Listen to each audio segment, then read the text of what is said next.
Chapitre 629. Apparition aux apôtres en présence de Thomas. Discours sur la dignité du sacerdoce et sur les futurs prêtres. Le 9 août 1944. Les apôtres sont rassemblés au cénacle, autour de la table où fut consommée la Pâque. Par respect, la place centrale, celle de Jésus, est restée vide. Maintenant que celui qui les groupait et les disposait autour de la table, selon sa volonté et par un choix inspiré par l'amour, n'est plus là, les apôtres se sont répartis différemment. Pierre est encore à sa place, mais Jude a pris celle de Jean. Puis vient le plus âgé des apôtres, j'ignore encore de qui il s'agit, suivi de Jacques, le frère de Jean, presque au coin de la table, du côté droit pour moi qui regarde. Près de Jacques, mais sur le plus petit côté de la table, est assis Jean. Après Pierre, de l'autre côté, vient Matthieu, et après lui Thomas, Philippe, André, puis Jacques, le frère de Jude, et Simon le Zélote sur les autres côtés. Le plus long côté en face de Pierre est vide, car les apôtres ont des sièges plus rapprochés qu'ils ne l'étaient pour la Pâque. Les fenêtres sont barrées et les portes verrouillées. La lampe, dont 2 becs seulement sont allumés, répand une faible lumière sur la table. Le reste de la vaste pièce est dans la pénombre. Jean, qui a derrière lui une crédence, a la charge de présenter à ses compagnons ce qu'ils désirent. Leur frugale nourriture se compose de poisson, qui est sur la table, de pain, de miel et de petits fromages frais. C'est en se retournant vers la table pour tendre à son frère le fromage qu'il a demandé que Jean voit le Seigneur. Jésus est apparu d'une manière très curieuse. Le mur derrière les convives, tout d'une pièce sauf le coin de la porte, s'est éclairé en son milieu, à une hauteur d'environ 1 mètre du sol, d'une lueur ténue et phosphorescente, comme celle que produisent certaines gravures qui ne sont lumineuses que dans l'obscurité de la nuit. La lumière, haute d'environ 2 mètres, a une forme ovale comme une niche. Dans la clarté, comme si elle avançait de derrière les voiles d'un brouillard lumineux, se dégage avec une netteté grandissante Jésus. Je ne sais pas si j'arrive à bien m'expliquer. On dirait que son corps coule à travers l'épaisseur du mur. Celui-ci ne s'ouvre pas. Il reste compact, mais le corps passe tout de même. La lumière paraît être la première émanation de son corps, l'annonce de son approche. Le corps de Jésus est d'abord formé de légères lignes de lumière, comme je vois au ciel le Père et les anges saints, immatériels. Puis, il se matérialise de plus en plus jusqu'à prendre en tout point l'aspect d'un corps réel, celle de son divin corps glorifié. Je me suis attardé à le décrire, mais tout s'est passé en quelques secondes. Jésus est vêtu de blanc, comme lorsqu'il est ressuscité et apparu à sa mère. Très beau, affectueux et souriant, il garde les bras le long du corps, un peu écartés, avec les mains vers la terre et les paumes tournées vers les apôtres. Les plaies des mains ressemblent à 2 étoiles de diamant, d'où sortent 2 rayons très vifs. Je ne vois pas ses pieds, couverts par son vêtement, ni son côté, mais l'étoffe de son habit, qui n'est pas terrestre, laisse passer une lumière là où elle recouvre les divines blessures. Au début, il semble que Jésus ne soit qu'un corps de clarté lunaire, puis quand il s'est concrétisé en apparaissant hors du halo de lumière, il a les couleurs naturelles de ses cheveux, de ses yeux, de sa peau. C'est Jésus en somme, Jésus homme-Dieu, mais devenu plus solennel maintenant qu'il est ressuscité. Jean le voit quand il est déjà ainsi.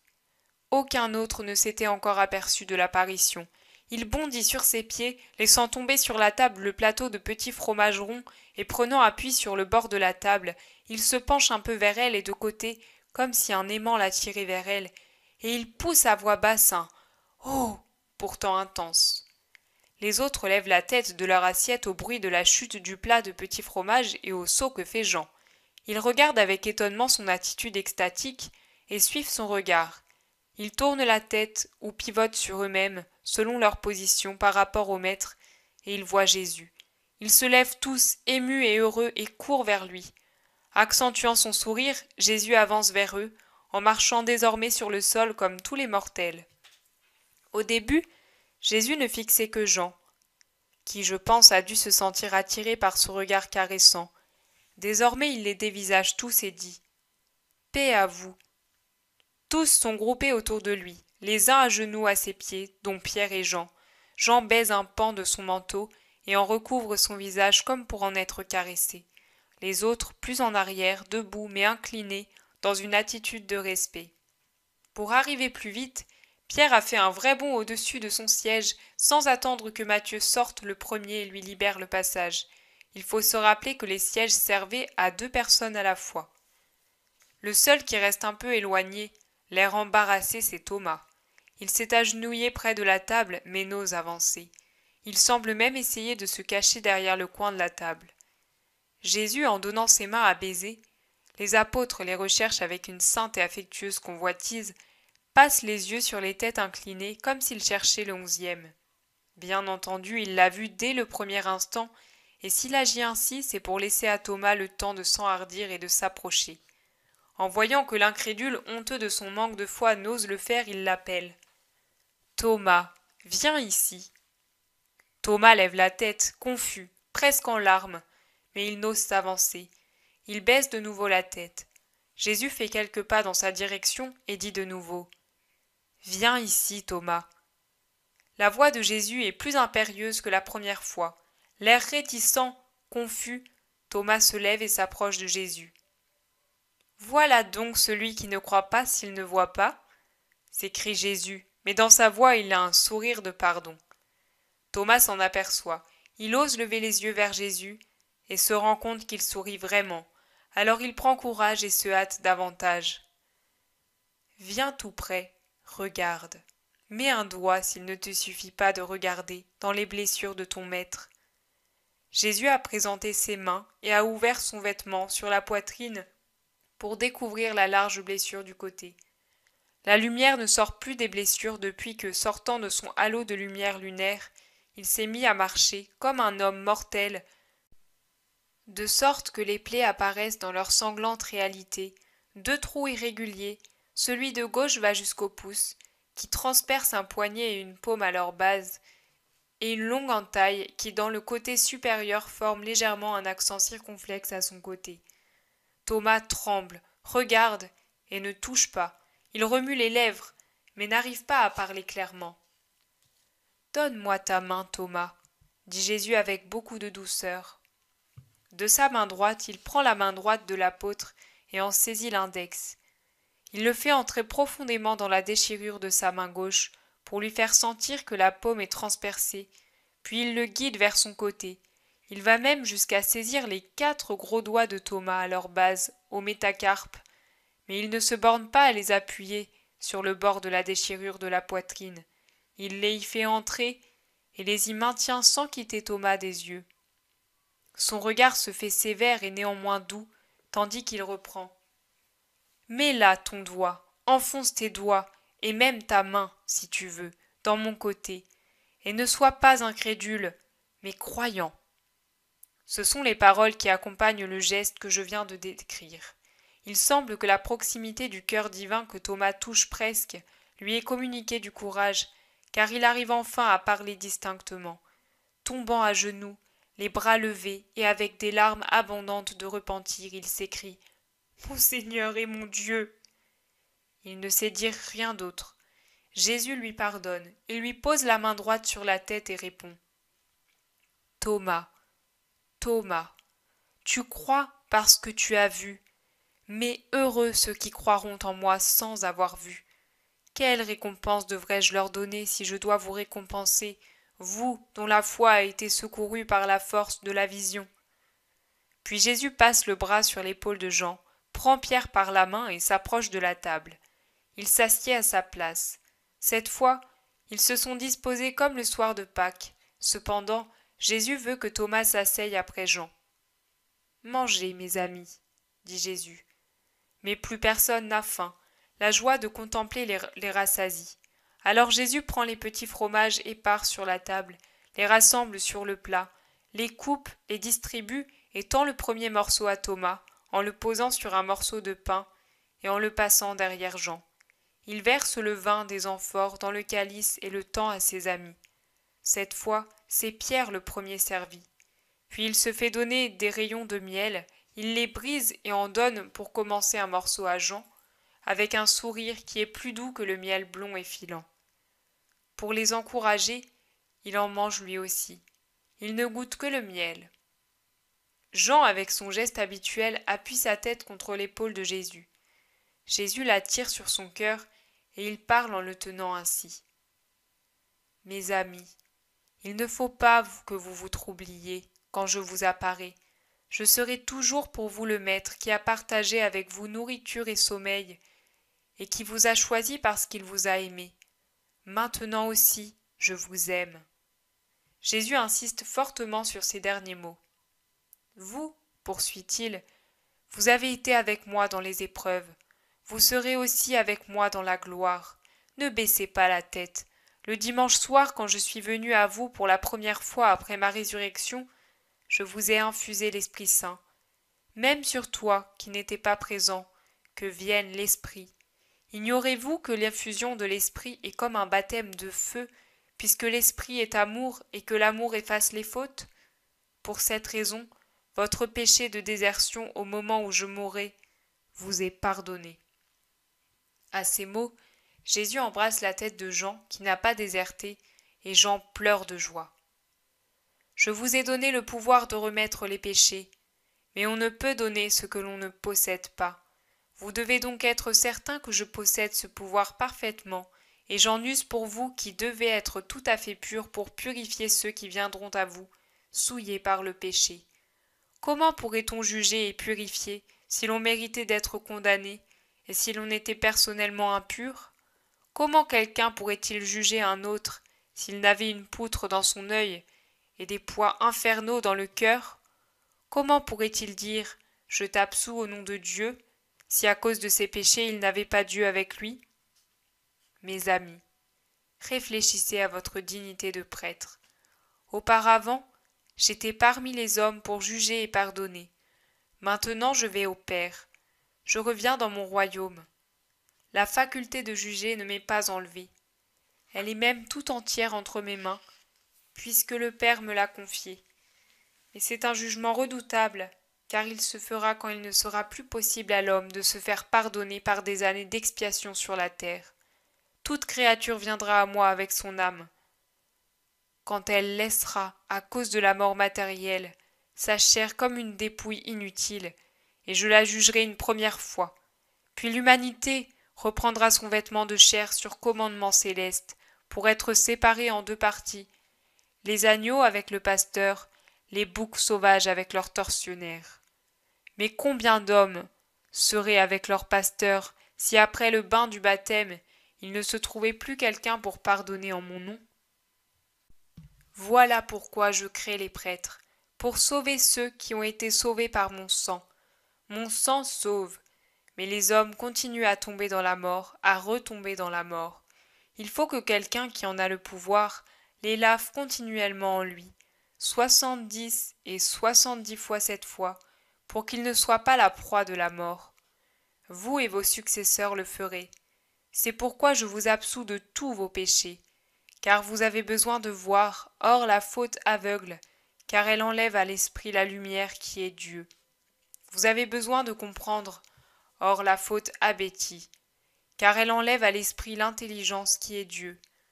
Votre ministère est de purifier, or la faute souille, car elle enlève à l'esprit la pureté qui est Dieu. Que votre ministère de juger et d'absoudre en mon nom est grand.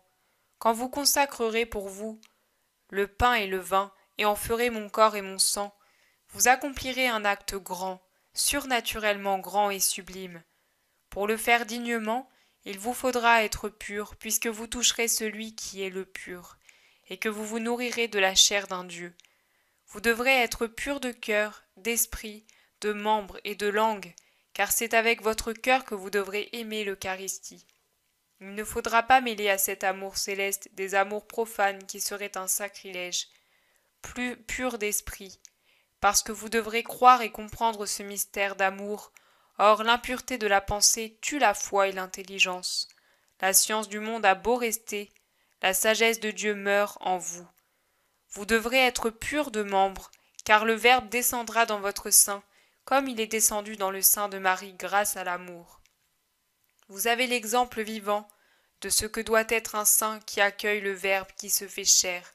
Cet exemple est celui de la femme sans faute originelle, ni individuelle qui m'a porté.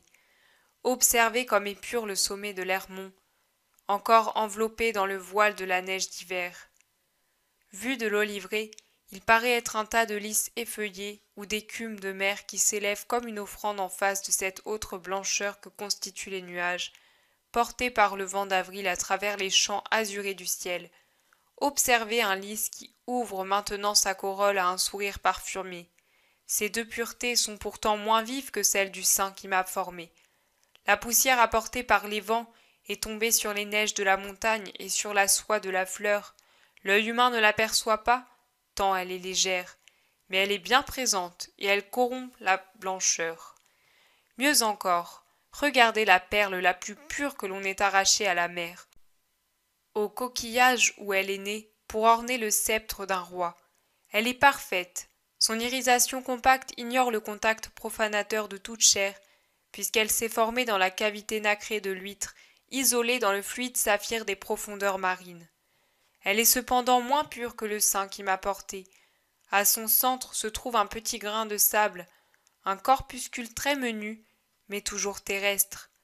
En Marie, la perle de la mer, il n'existe ni grain de péché, ni tendance au péché. C'est une perle née dans l'océan de la Trinité pour emporter sur la terre la seconde personne. Elle est compacte autour de son centre, qui n'est pas une semence de la concupiscence terrestre, mais une étincelle de l'amour éternel. Cette étincelle a trouvé en elle une correspondance et a engendré les tourbillons du divin météore, qui maintenant appelle et attire à lui les enfants de Dieu. Moi, le Christ, l'étoile du matin, c'est cette pureté inviolée que je vous donne en exemple. Mais quand ensuite, tels des vendangeurs près d'une cuve, vous plongez les mains dans la mer de mon sang et en puisez de quoi purifier les étoiles corrompues des misérables qui ont péché, il ne vous suffit pas d'être pur. Il vous faut être parfait pour ne pas vous souiller d'un péché plus grand et même de plusieurs péchés, en répandant et en touchant d'une manière sacrilège le sang d'un Dieu, ou en manquant à la charité et à la justice, si vous le refusez, ou le donnez avec une rigueur qui n'est pas du Christ. Lui, il s'est montré bon avec les mauvais pour les attirer à son cœur, et 3 fois plus avec les faibles pour les porter à la confiance. Si vous faites preuve d'une telle rigueur, vous serez 3 fois indigne, car vous vous opposerez à ma volonté, à mon enseignement et à la justice. Comment être sévère avec les agneaux quand on est des pasteurs idolâtres? Ô mes bien-aimés amis, que j'envoie parcourir les chemins du monde pour continuer l'œuvre que j'ai commencée et qui sera poursuivie tant que le temps existera. Rappelez-vous mes paroles. Rappelez-vous mes paroles. Je vous les dis pour que vous les répétiez à ceux que vous consacrerez pour le ministère auquel je vous ai consacré. Je vois, je regarde le déroulement des siècles. Le temps et les foules infinies des hommes à venir sont tous devant mes yeux. Je vois les massacres et les guerres, l'épée mensongère et les horribles carnages, la haine et les vols, la sensualité et l'orgueil. De temps en temps, une oasis verdoyante, une période de retour à la croix, tel un obélisque qui indique une eau pure au milieu des sables arides du désert. Ma croix sera élevée avec amour, après que le venin du mal aura rendu les hommes malades de la rage. Autour d'elle, plantés sur les bords des eaux salutaires, fleuriront les palmiers d'une période de paix et de bien dans le monde. Les âmes, comme des cerfs et des gazelles, comme des hirondelles et des colombes, accourront pour guérir de leur douleur et espérer de nouveau, à ce refuge reposant, frais, nourrissant. Il resserrera ses branches comme une coupole pour protéger des tempêtes et des grandes chaleurs, et il tiendra au loin les serpents et les fauves avec le signe qui met le mal en fuite. Il en sera ainsi aussi longtemps que les hommes le voudront. Je vois des hommes en multitude, des femmes, des vieillards, des enfants, des guerriers, des étudiants, des docteurs, des paysans. Tous viennent et passent avec leur fardeau d'espoir et de souffrance. J'en vois beaucoup vaciller, car l'excès de douleur a fait glisser de ce fardeau trop lourd, en premier lieu, l'espérance, et elle s'est effritée sur le sol. J'en vois beaucoup tomber au bord du chemin, parce que d'autres, plus forts ou plus chanceux en raison d'un fardeau léger, les poussent de côté. Enfin, J'en vois beaucoup qui se sentent abandonnés, sinon même piétinés par les passants, se sentant mourir, ils en viennent à haïr et à maudire. Mes pauvres enfants. Parmi tous ceux-là qui ont été frappés par la vie, qui passent ou tombent, mon amour a intentionnellement répandu les Samaritains pleins de pitié, les bons médecins, les lumières dans la nuit, les voix dans le silence. Grâce à eux, les faibles chancelants trouveront une aide, ils reverront la lumière, et ils réentendront la voix qui dit « Espère, tu n'es pas seul, Dieu est au-dessus de toi, Jésus est avec toi. » J'ai placé intentionnellement ces charités actives pour que mes pauvres enfants ne meurent pas spirituellement et ne perdent pas la demeure du Père, mais pour que la vue de mes ministres qui me reflètent leur permette de continuer à croire en moi, qui suis la charité. Mais une grande douleur fait saigner la blessure de mon cœur, comme quand elle fut ouverte au Golgotha. Que voient mes yeux divins? Il n'y a peut-être pas de prêtres dans les foules innombrables qui passent? Est-ce pour cela que mon cœur saigne? Les séminaires sont-ils vides? Mon divin appel ne trouve-t-il donc plus d'écho dans les âmes? Le cœur de l'homme n'est-il plus capable de l'entendre? Non. Au cours des siècles, il y aura des séminaires et dans ceux-ci des lévites. Il en sortira des prêtres, car mon appel aura résonné avec une voix céleste en de nombreux cœurs d'adolescents, et ils l'auront suivi. Mais une fois venue la jeunesse et la maturité, quantité d'autres voix auront retenti, et elles auront étouffé ma voix dans ces cœurs. Ma voix parle au cours des siècles à ses ministres pour qu'ils soient toujours ce que vous êtes actuellement, des apôtres à l'école du Christ. Le vêtement est resté, mais le prêtre est mort. Cela se produira chez un trop grand nombre au cours des siècles. Ombre inutile et sombre, ils ne seront pas un levier qui soulève, une corde qui tire, une source qui désaltère, un grain qui nourrit, un cœur qui est un oreiller, une lumière dans les ténèbres, une voix qui répète ce que le maître lui a dit, mais ils seront pour la pauvre humanité un fardeau de scandale, un poids de mort, un parasite, une pourriture. Quelle horreur! Les plus grands Judas de l'avenir se trouveront encore et toujours parmi mes prêtres. Mes amis, je suis dans la gloire et pourtant je pleure. J'ai pitié de ces foules innombrables, troupeaux sans pasteurs ou avec des pasteurs trop peu nombreux. J'en ai infiniment pitié. Eh bien, je le jure par ma divinité, je leur donnerai le pain, l'eau, la lumière, la voix que leur refusent ceux qui ont été choisis pour cette œuvre. Je réitérerai au cours des siècles le miracle des pains et des poissons.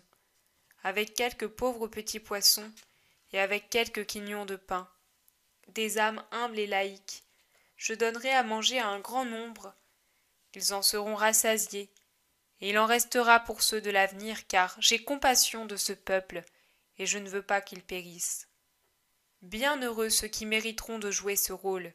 Ils seront bénis, non pour ce qu'ils sont, mais parce qu'ils auront mérité par leur amour et leur sacrifice. Et 3 fois bénis seront les prêtres qui sauront rester apôtres, c'est-à-dire pain, eau, lumière, voix, repos et remède de mes pauvres enfants. Ils brilleront dans le ciel d'une lumière spéciale, je vous le promets, moi qui suis la vérité. Levons-nous, mes amis, et venez avec moi, pour que je vous enseigne encore à prier. L'oraison est ce qui alimente les forces de l'apôtre, car elle l'unit à Dieu. Jésus se levant se dirige vers l'escalier. Mais arrivé en bas, il se retourne et me regarde. Ô Père, il me regarde, il pense à moi, il cherche sa petite voix. La joie de se trouver avec ses amis ne l'empêche pas de penser à moi. Il me regarde par-dessus la tête des disciples et me sourit. Il lève la main pour me bénir et me dit « Que la paix soit avec toi ». C'est ainsi que la vision s'achève.